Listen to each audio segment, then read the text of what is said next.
반갑습니다. 화요성역 공부 성경 꿰뚫어 읽기 오늘 드디어 열왕기 하에 들어가게 됩니다.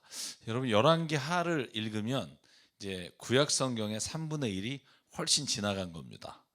저희가 장수로 하면 그러니까 권으로 하면 훨씬 뒤에가 많지만 이 페이지가 길다 보니 이제 여기가 3분의 1이 훨씬 지났고요. 이제 열왕기 상 마지막 22장에 여러분 북이스라엘의 악한 왕 아합이 죽는 장면으로 끝나게 되고요. 오늘 열왕기 하를 시작하기 전에 이제 개론적인 거 약간 몇 가지만 저희가 좀 짚어보고 가도록 하겠습니다. 여러분 열왕기 상하 전체는 다윗과 솔로몬을 제외하고 북쪽에 19명의 왕, 그다음에 남쪽에 20명의 왕 이야기가 열왕기 하까지 이어진다고 말씀을 드렸고요. 자, 남유다 20명의 왕은 모두 유다 지파 출신이겠죠. 왜냐하면 한 지파에서 계속 그 자식 중에 왕이 나왔으니까. 그런데 북이스라엘은 저희가 이제 오늘부터 치열하게 보겠지만 도대체 뭐 어느 지파가 몇 번 했다고 말할 수 없을 정도로 치열하게 암살을 하게 되고, 그리고 다시 자식에게 물려줬다가 또 다시 암살당하고, 이런 일들이 계속 일어나는 게 북이스라엘입니다. 그리고 열왕기 상하를 보면 북이스라엘 왕은 한 명도 선한 왕이 있다고 돼 있지 않아요. 그러니까 북이스라엘 19명의 왕은 모두가 다 악한 왕이다. 남유다도요 20명의 왕 중에 8명만 하나님 보시기에 선하다라고 돼 있어요. 제가 그 이름을 좀 써봤어요. 여러분 아사왕, 아사왕이 몇 번째죠? 세 번째 왕이죠. 첫 번째 르호보암, 그다음 아비냐, 그다음에 아사, 그다음에가 여호사밧이죠. 여호사밧, 그다음에 요아스예요. 네, 잘못 썼네요. 아마사, 아사랴, 요담, 히스기야, 요시야. 이 8명만 선한 왕이다라고 되어 있습니다. 그리고 나머지 12명은 악하다 되어 있어요. 그러니까 총 39명 왕 중에 8명만 하나님 보시기에 선하다. 이런 걸 보면 와, 참 선한 왕이 되는 게 쉽지가 않다. 그런 생각을 하게 되고요. 마지막으로 열왕기 하는 북이스라엘이 BC 722년에 아수르로부터 멸망당하고, 또 남유다가 BC 586년에 바벨론으로부터 멸망당하는 것으로 끝납니다. 자, 이 이야기가 열왕기 하에 이제 저희들이 읽을 본문의 내용이라는 걸 기억하시고, 제가 도표 하나만 볼게요. 자, 여러분 호세아가 북이스라엘의 마지막 왕이잖아요. 그래서 마지막 왕 때 그때가 요 히스기야 어간입니다. 그래서 북이스라엘이 망할 때 히스기야 왕이 왜 아수르로부터 바벨론으로 어느 편에 쓰냐에 따라서 바벨론의 곡간도 막 자기네 성전도 다 보여주고 막 이런 일들이 일어났던 거 기억하시죠? 그래서 호세아 때 북이스라엘은 멸망당하고 남유다는 20번째 왕 시드기야 때 망하게 돼요. 자, 이제 북이스라엘은 열왕기 하가 끝입니다. 그런데 여러분 역대상하를 읽어보면 거기에 또 남유다 20명의 왕 이야기가 자세하게 나옵니다. 그래서 저희가 역대상하를 읽을 때는 북이스라엘 왕이 없어요. 그래서 여러분 열왕기 하를 읽을 때 북이스라엘 왕에 좀 초점을 두고 읽고, 역대상하를 읽을 때 남유다 왕에게 초점을 두면 비교하면서 읽을 수가 있어요. 자, 한번 우리 심심한데 19명 왕 외워볼까요? 그냥 쭉 한번 머리로만 연상을. 저도 못할 수도 있으니까. 처음에가 누구죠? 여로보암이죠. 솔로몬 수하의 군대 장관이었던 여로보암의 아들이 누구죠? 나답이죠. 근데 안타깝게 여기서 이제 또 살해를 당하잖아요. 바사라고 하는 자기 수하했던 장군이 또 이 여로보암의 아들 나답을 죽이게 되고, 이 바사가 또 엘라라고 하는 아들에게 물려줬는데, 엘라는 또 누구한테 죽죠? 시므이라고 하는, 이거 뭐 계속 죽입니다. 시므이는 딱 일주일 집권하잖아요. 시므이 또 일주일 집권하고 오므리한테 죽고. 그래서 오므리라고 하는 왕은 이제 하나님께서 그러니까 오므리의 아들들이 통치를 해 나갈 때 이게 계속 왕권을 이어갈 줄 알았는데, 오므리에게는 가장 악한 왕이 이름이 나오죠. 오므리 다음에 이제 아합이죠. 아합 왕이 여러분 잘 알겠지만 첫 아들 아하시아에게 물려줬는데, 아하시아가 병들어 죽어요. 이제 오늘 이제 저희가 읽을 본문에 나오고 2년 정도 통치하다가 죽고 아들이 없어요. 그래서 요람이라고 하는 동생, 그러니까 아합의 다른 아들에게 왕권을 물려주죠.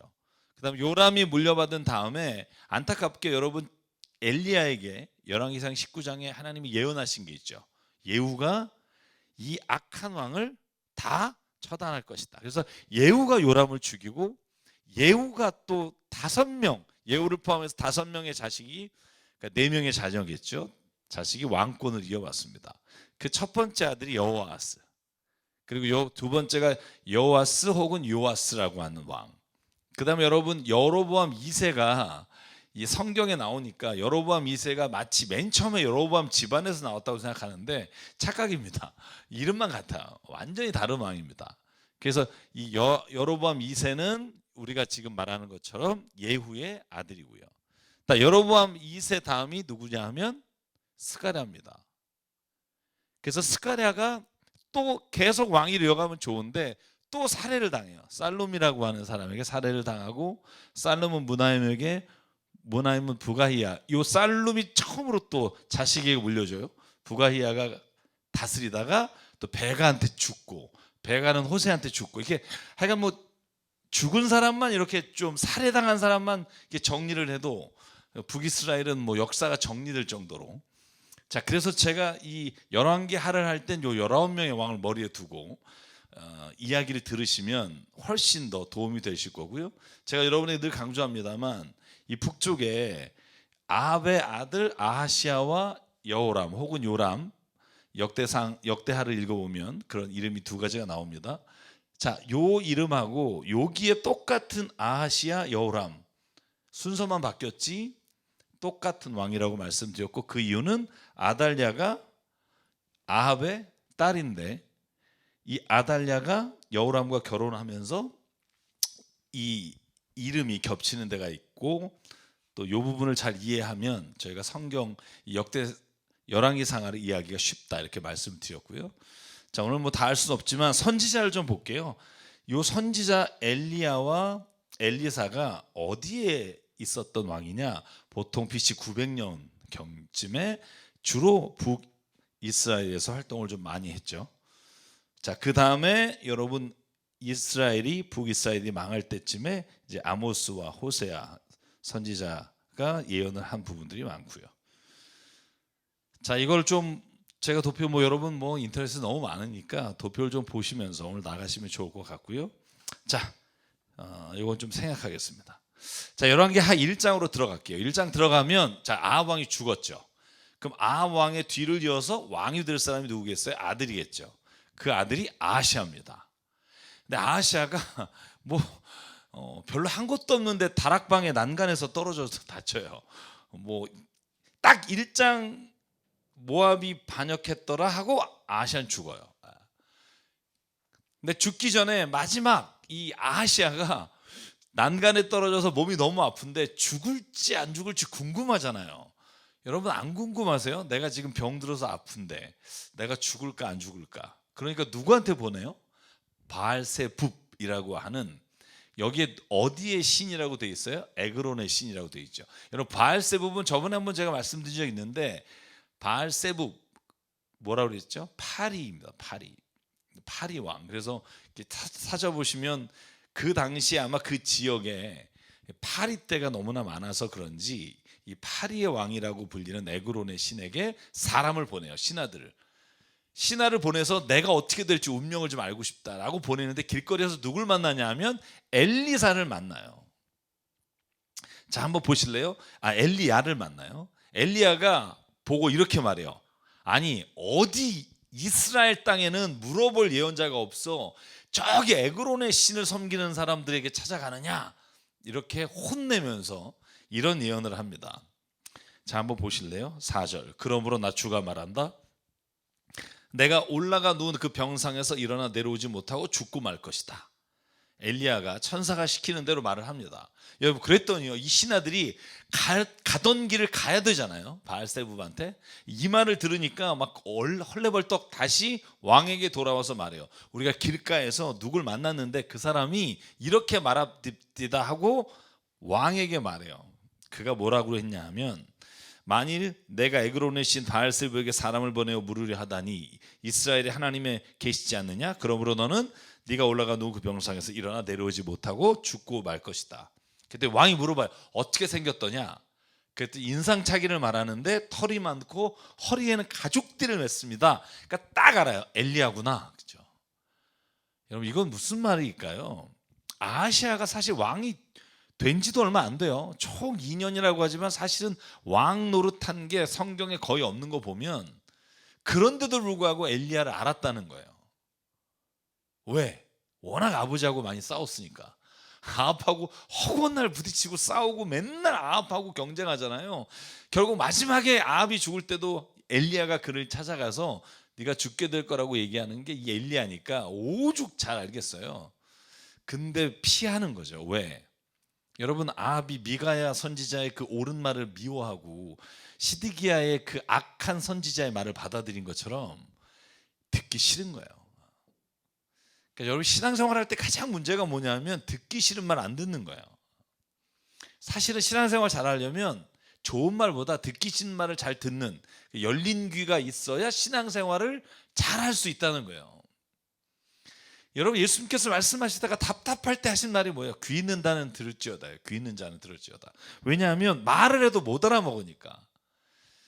저도 사실 만약에 제가 예수님 죄송해요. 제가 만약에 예수님이었다면 이러면 또 우리나라 예수님 워낙 많아서 오해를 하실 텐데 열받아서 못했을 것 같아요. 똑같은 얘기를 할 때마다 얘기해야 되잖아요. 어떤 말이에요? 대부분이 책망하는 말 그리고 뭔가 잘못된 것으로부터 돌이키라는 말, 이 말들을 못 듣는 거예요. 그래서 오늘 아하시아는 듣기 싫은 말이라 어차피 듣기 싫은 말을 할 엘리야를 찾아가지 않았는데 엘리야가 자기에 대한 상태를 아는 거예요. 여러분 그러니까 얼마나 놀랐겠어요. 얘기도 안 했는데.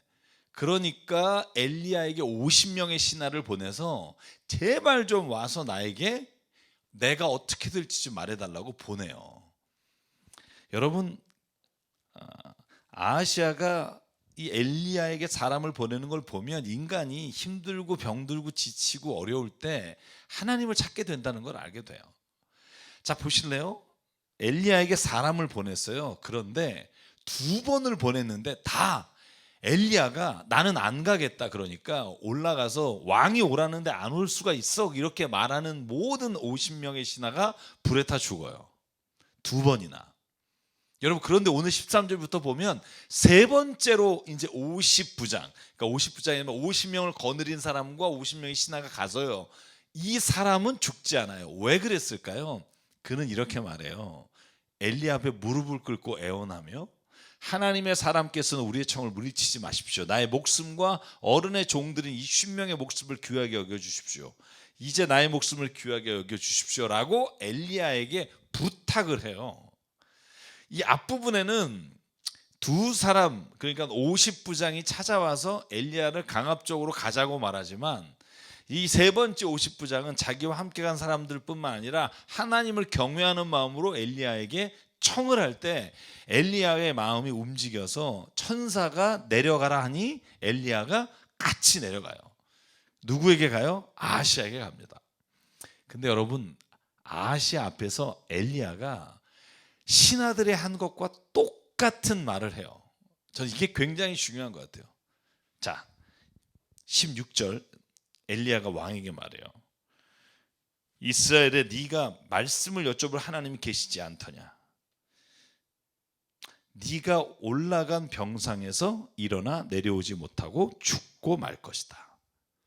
저는 이제 이것이 오늘 이 대화의 끝인데 이걸 보면서 무슨 생각하냐면 여러분 권력 있는 사람 앞에서 엘리야는요 말을 바꾸지 않아요. 여러분 많은 사람들이요 여기서 막 떠들다가 한번 불러주시면 황송해서 가요. 너 그런 사람 너무 많이 봐요. 뭐 여기서 막 떠들고 그러다가 막상 권력 있는 사람 앞에 가면 혹은 뭐 나에게 뭔가 좀 줄 수 있는 사람 앞에 가면 이 말이 바뀌어요. 그런 게 사실은 이 신앙의 길을 가면서 저도 마찬가지지만 우리가 계속 조심해야 될 일이라고 생각해요. 사람이요, 하나님 앞에 서는 게 두려워야지 사람들 앞에 쓰는 게, 권력이 있거나 힘 있는 사람 앞에서 말이 바뀌면 저는 그 사람은 올바른 사람이라고 생각하지 않아요. 물론 이런 예외는 있어요. 여러분, 말을 그 사람 기분 나쁘게 얘기해서 그 똑같은 말을 전하는 데 있어서 그 사람이 마음을 상하거나 뭔가 불만을 갖게 하는 것, 그건 좋지 않겠죠. 말을 좀 부드럽게 할 필요는 있겠죠. 그런데 내용을 바꾸면 안 된다는 거예요. 여러분, 우리가 앞에서도 봤잖아요. 400명이나 되는 예언자들이요, 아합 왕이 물어보니까 전쟁에 이길 겁니다. 그런데 가서 완전 깨지고 오잖아요. 그죠? 그러니까 우리가 주위에서 들어야 될 말은 사람의 말이 아니라 하나님의 말이 돼야 될 줄 믿습니다. 자, 그래서 오늘 아하시아가 죽어요. 그래서 여기 17절에 보면 뭐라고 나오냐 하면, 아하시아가 아들이 없으므로 그 동생 여호람이 왕을 이었다. 그러니까 여러분, 여호람이 왕권을 이어받아서 이제 이스라엘의 왕이 되는 겁니다. 그런데 이 나중에 보면 알겠지만, 이 여호람이 여러분 남쪽의 아하시아하고 같이 전쟁을 나갔다가 예후에게 죽는 장면이 나오는 왕이 이 여호람이에요. 자, 그러면 그 다음 장면 한번 볼게요. 2장입니다. 사무엘하 2장에 보면 오늘 어떤 내용이 있냐 하면, 여기는 좀 왕에 대한 이야기를 끊고 엘리야와 엘리사 이야기, 우리가 너무나 잘 아는 이야기. 아마 이건 주일학교 때 진짜 많이 들지 않았나요? 엘리야가 하나님께 불병거 타고 올라가는 장면 진짜 많이 봤던 것 같은데, 오늘 이 장면도 마찬가지예요. 이제 엘리야가요, 엘리사를 만났잖아요. 어디서 만났죠? 열왕기상 19장. 언제였죠?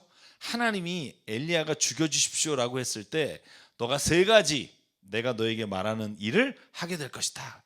그래서 여러분, 북쪽의 시리아에 누구죠?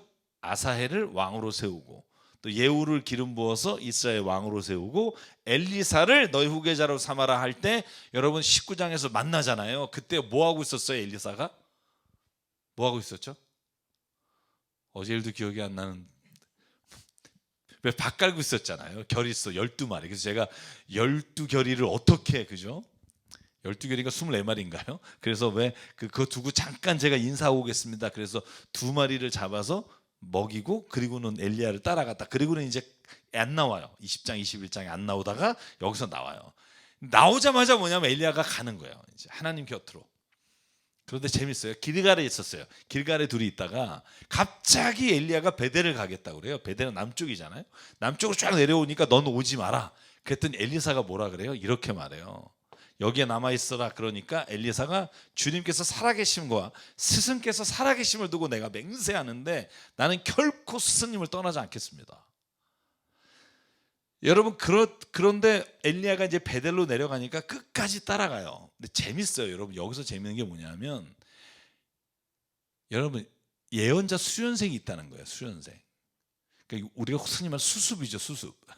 50명이 있는데, 예를 들면 떼거지로 따라다니는 50명이 아니에요. 잘 읽으면 베델에 살고 있는 50명이에요. 그리고 이따가 요단강에 가면 요단강에 살고 있는 50명이에요. 얼마나 많았다는 거예요. 여러분, 제가 야합 얘기할 때도 말씀드렸죠. 850명을 죽였는데 또 있잖아요, 400명이. 제가 볼 땐 떼거지로 있었다는 얘기예요. 예언자들이 정말 많았다는 거예요. 왜냐하면 이 왕 쪽에 붙어서는 먹을 게 주어지니까 그랬을 거고, 아마 그 당시에는 이 예언자라고 하는 직업 혹은 예언자라고 하는 일이 사명감이기도 했으나, 제가 볼 때 이렇게 많은 견습생이 있었다는 건 그걸 생계 유지로 하는 사람도 있었다는 걸 알 수 있는 거죠. 그러니까 여러분, 밥 깔다가 예언하고 이런 사람들만이 있었던 게 아니라, 진짜 훈련 받아서 신학교를 졸업하고 이렇게 베델에나 요단강에 있었던 사람들이 많았다는 걸 알 수 있어요. 여러분, 그래서 베델에 있는 수련생들이 뭐라고 말해요? 스승님께서, 엘리야께서 오늘 주님께서 하늘로 데려가시는 거 알고 있습니까? 엘리사가 말해요. 압니다. 내가 알고 있다. 그러니까 절대로 내가 놓치지 않을 거다. 그래서 그 다음에 어디로 가요? 자, 주님께서 살아계심을 두고 맹세하는데 요단강까지 따라가요.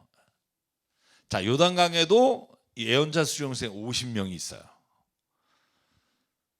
자, 그때 엘리야가 겉옷을 벗어서 말아서 그것을 강물을 치니까 요단강이 둘로 나눠지고 그 사이를 걸어가요. 이게 엘리야가 엘리사 앞에서 보여준 능력이란 말이죠. 자, 그런데 이걸 보고 엘리야는 끝까지 이제 엘리사를 떨어뜨리려고 하는데 엘리사는 끝까지 따라가요. 그래서 요단강에서 뭐라고 말하냐면 엘리야가 내가 만약에 하늘로 들려오는 걸 네가 못 보면 네가 능력을 못 받을 거다. 그런데 네가 보면 능력을 받겠다. 근데 소원이 뭐예요? 엘리사의 소원? 내가 당신의 능력에 갑절을 받기 원합니다. 여러분, 제가 오늘 이 장면 보면서 그런 생각했어요. 여기 밑에 적었지만 와, 엘리야가 갖고 있는 이 능력에 갑절을 갖기 원해서 어떤 일을 했나를 보자고요. 길갈에서 베델로 가요. 베델에서 여리고로 가요. 여리고에서 요단강으로 가요. 이 모든 길을 끝까지 따라가고 엘리야가 마지막 하늘에 승천할 때 그때 엘리야가 떨어뜨린 겉옷을 주워서 그걸로 똑같이 요단강을 내려치는 열정이 있었다고요. 제가 만나는 많은 사람들 중에 그런 분이 있어요. 하는 일마다 안 돼요. 뭐가 안 돼요, 안 돼요. 제가 그때마다 묻고 싶은 게 있어요. 진짜 한번 죽을 힘을 다해서 해봤느냐 하는 거예요. 엘리사처럼 정말 내가 하나님께 이걸 원합니다라고 말만 하는 게 아니라 끝까지 내가 해야 될 목숨을 걸고 하는 일을 해봤느냐는 거예요.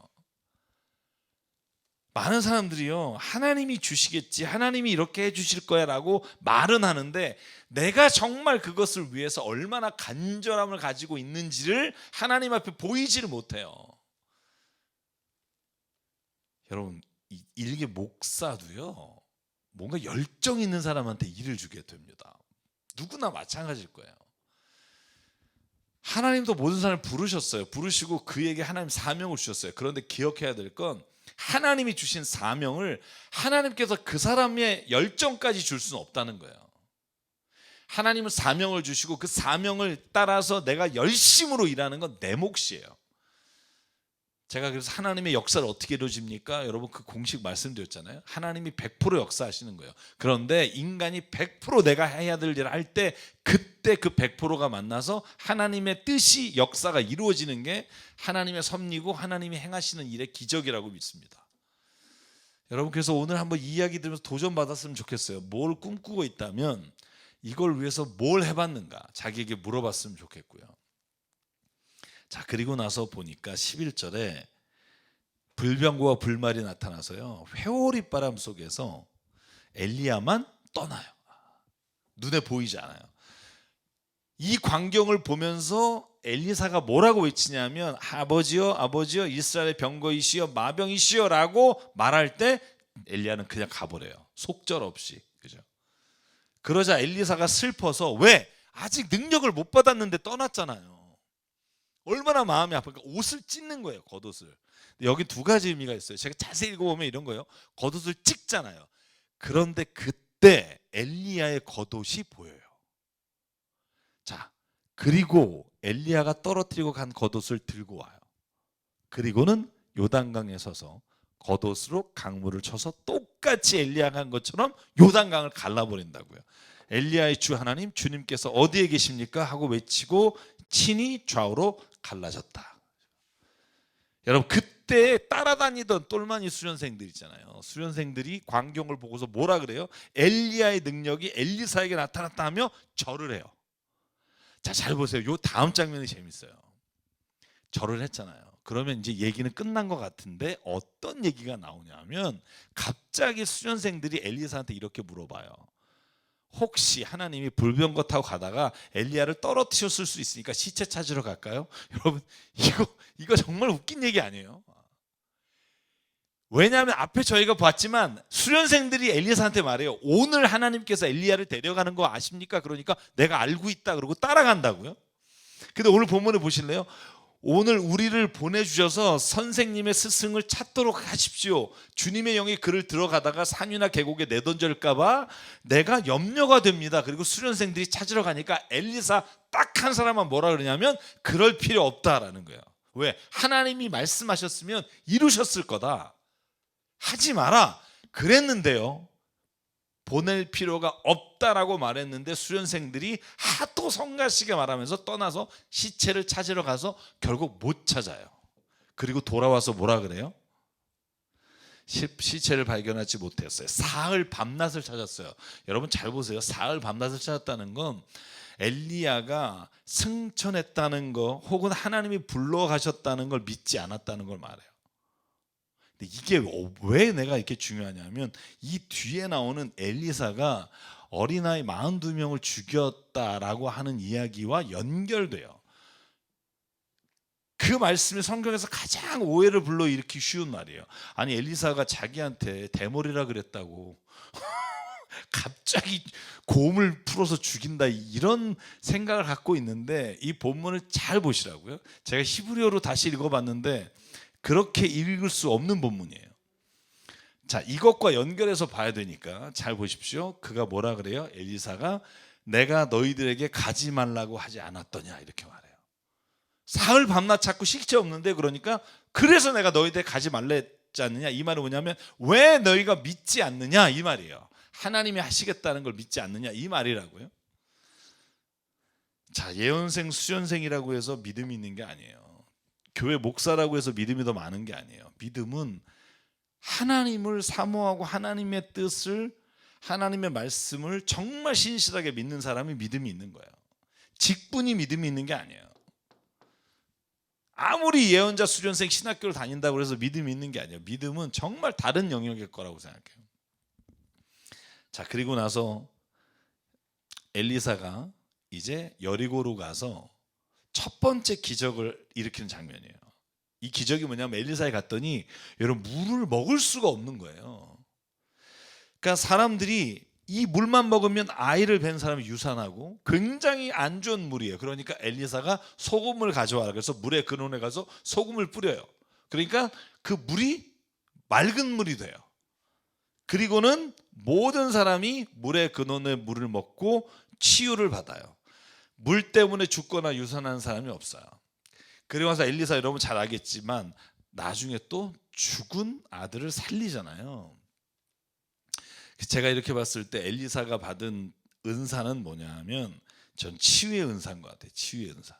물론 엘리야도 죽은 자를 살렸지만 사르밧 과부의 아들을 살렸고, 저는 이 치유의 은사가 있는 이 엘리사를 너무 부럽긴 해요. 너무너무 부러울 때가 많습니다. 그런데 또 하나님이 제게 주신 음성이 뭐냐면 치유의 은사가 이 세상에서 아픈 사람을 다시 살리는 어떤 은혜라고 말하면 진짜 은혜는 어차피 육신이 죽는데 영원히 사는 하나님의 나라의 부활을 소망을 선포하는 게 진짜 하나님이 우리에게 원하시는 믿음이다. 어차피 여기서 치유받아도 다시 죽잖아요. 영원한 하나님의 나라에 대한 소망이 없다면 누구든지 마지막 순간은 죽음 앞에 쓸 거예요. 치유를 받았던 아니면 3번 죽을 고비를 넘겼던 어쨌든 죽는 순간에 다다르게 수밖에 없는 게 인간이란 말이에요. 그때 뭘 주겠느냐? 그때 복음이, 그때 부활의 소망이 전해지는 거. 이게 저는 우리가 가져야 될 가장 큰 은혜요, 은사라고 생각해요. 그래서 오늘 성경에 보면 이 첫 번째 기적을 한 다음에 오늘 본문에 보면 여러분 엘리사에 대한 오해의 본문이 나와요. 이 본문 2절인데 좀 자세하게 읽을게요. 자, 엘리사가 그곳을 떠나 여리고를 떠나 베델로 올라가요. 여리고는 사해 쪽이고 베델은 왼쪽에 중앙로 있잖아요.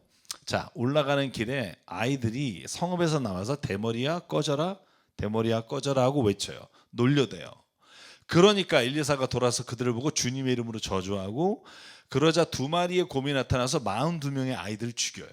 찢어 죽여요.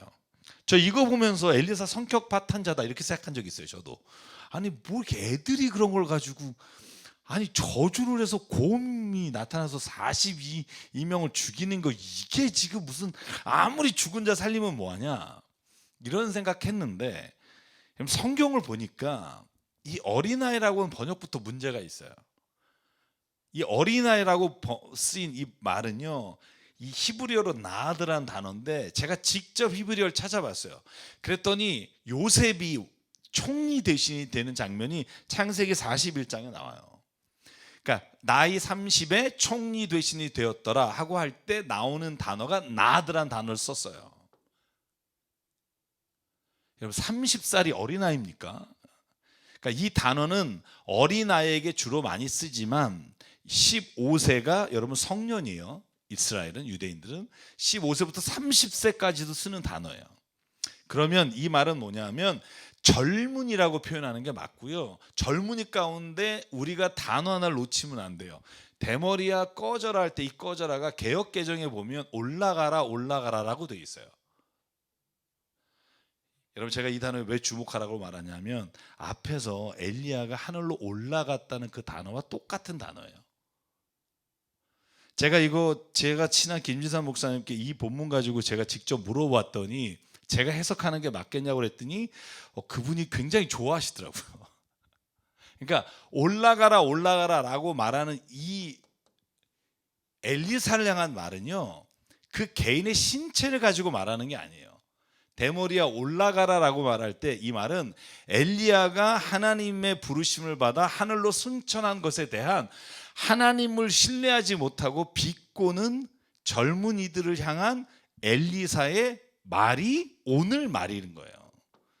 쉽게 말하면 엘리야가 승천하고 엘리사가 행하는 모든 하나님의 일에 대해 부정적이고 그리고 믿지 않을 뿐만 아니라 비아냥거리고 놀리는 자를 향해 엘리사가 믿음으로 말하는 거예요.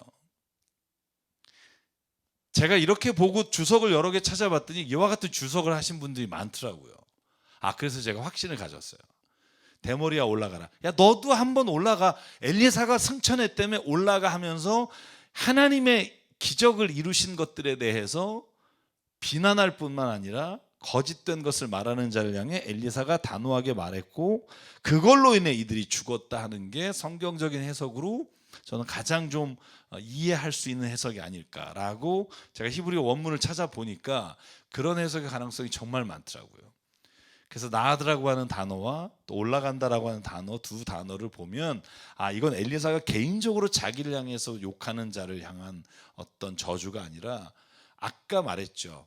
수련생 50명도 믿지 않은 것처럼 하나님의 행하신 일에 대해서 신뢰하지 않는 자를 향해서 이 엘리사가 던진 말이다라고 이해하는 게 가장 이해하기 쉬울 것 같고요. 자, 오늘 제가 열왕기하 3장을 다 끝내지 못할 것 같고 제가 들어가는 부분만 좀 해볼게요. 왜냐하면 앞에하고 연결돼서 여러분 이해하기가 쉽게. 자, 1장 1절이 뭐였죠? 열왕기하 1장 1절 아합의 뒤를 이어서 아하시아가 왕이 됐어요. 그런데 아하시아가 2년 통치도 못하고 아까 다락방 난간에 떨어져 죽잖아요. 그리고 나서 아들이 없어서 누가 왕이 돼요? 여기 3장에 보면 아들 요람. 그러니까 여러분 이름 헷갈리지 마십시오. 여호람 혹은 요람 같은 말이에요. 여호아스, 요아스 같은 이름이에요. 그래서 여러분이 성경 보다 보면 이름이 왜 달라 그러시지만 이건 그냥 우리가 왜 한국 사람도 이름을 두 가지로 부를 수 있잖아요. 그러니까 똑같은 이름이에요. 자, 그래서 여호람이 왕이 됐어요. 왕이 됐을 때 첫 번째 만나는 난관이 뭐냐 하면 아합이 갖고 있었던 그 아버지가 갖고 있었던 굉장한 철권 정치잖아요. 악하지만 악한 사람이 뭘 잘해요? 자기의 중심으로 나라가 확 모이게 잘하잖아요. 여러분 우리나라도 보면 가장 군부 출신의 그 왕들이 확 이끌어가는 건 있잖아요. 마찬가지예요. 아합이 그랬는데 아들 때 힘이 없는 거예요, 메가리가. 그러니까 이런 모압이라고 하는 여기 동편에 있는 나라가 아합이 죽자마자 독립을 선언해요. 조공을 바치던 나라가. 그러니까 여러분 그 요람은 물론 악한 왕이에요. 북이스라엘의 19명이 싹 악한 왕이니까. 그가 이스라엘의 죄에 빠뜨린 느밧의 아들 여로보암이 저진 것 같은 죄에서 벗어나지 못했다. 이건 지금 이 요람에 대한 평가고. 자, 모압 왕이 이스라엘 왕을 배반해요. 요람이 왕이 되자마자. 그래서 그다음에 어떻게 되냐면 요람 왕이 기분이 나빠요. 그래서 이스라엘 군대를 모압에 쳐들어가서 전쟁을 하려고 하는데 딱 보니까 군대 숫자가 작아. 그러니까 남쪽의 여호사밧에게 지원군을 요청해요. 왜 요청할 수 있죠? 제가 아까 말했죠. 여호사밧은 사돈이니까. 그죠? 이 요람이 아달랴의 형제잖아요. 아달랴가 아합의 딸이니까. 그러니까 자기 여동생이 지금 남유다에 가 있으니까 여호사밧한테 군대 좀 보내달라니까 여호사밧이 뭐라고 해요? 우리가 남이가 뭐 이렇게 여호사밧이 응답을 해요. 제가 똑같이 제가 번역을 그렇게 했을 거예요. 제가 하면 여호사밧이 말해요. 우리가 남이가 우리가 서로 한 몸이나 다름없는 거 아닌가 이렇게 얘기를 해요. 그리고 여호사밧이 전쟁하러 올라와요. 그러니까 여러분 어떻게 되냐면 모아브하고 전쟁하는데 남유다와 북이스라엘, 그러니까 남유다의 여호사밧 왕과 북이스라엘의 요람 왕이 붙었죠. 그런데 여호사밧이 말해요. 에돔을 통해서 올라가자. 그러니까 에돔 왕, 그래서 세 왕이 모압 왕하고 전쟁을 치러 가는 거예요. 자, 전쟁을 치러 가서 자, 요 다음 장면을 보면 세 국가의 나라가 가는데 그 먹을 물이 없네요. 가축이 먹을 물이 똑 떨어진 거예요. 여러분 그랬더니 이제 이스라엘 왕은 탄식하는 거예요. 큰일 났구나. 그런데 여호사밧은 주님의 예언자를 찾아요. 주님의 예언자가 여기 계십니까? 그분에게 좀 물어보고 싶습니다. 여호사밧이 말합니다. 그에게서 주님의 말씀을 들을 수 있을 것 같습니다. 그러자 이스라엘 왕과 여호사밧과 에돔 왕이 그에게로 내려갔다. 자, 그게 엘리사입니다. 그래서 엘리사가 이제 처음으로 왕에게 하나님의 말씀을 전하는 장면이 나옵니다. 엘리야의 뒤를 이어서. 자, 오늘 여기까지만 하고 좀 말씀을 여러분 궁금하시게 한 채로 다음에 열왕기하 3장을 이어가겠습니다.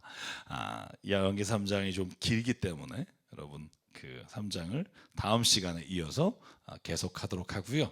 어쨌든 여러분 그 사무엘상 시작할 때 말씀드렸죠. 사무엘상과 열왕기상 이스라엘의 39명의 왕, 다윗부터 하면 41명의 왕이겠죠. 다윗과 솔로몬까지 41명의 왕을 좀 머리에 두고 저희가 성경을 읽으면 나중에 우리가 예언서를 읽을 때도 훨씬 더 편하게 읽을 수 있을 겁니다. 그래서 여러분 오늘도 함께 해주셔서 감사하고요. 성경 말씀을 늘 우리 곁에 두고 말씀을 따라 살아가는 우리가 되길 바랍니다. 다음 시간에 다음 주에 뵙도록 하겠습니다. 주의 이름으로 축복합니다. 샬롬.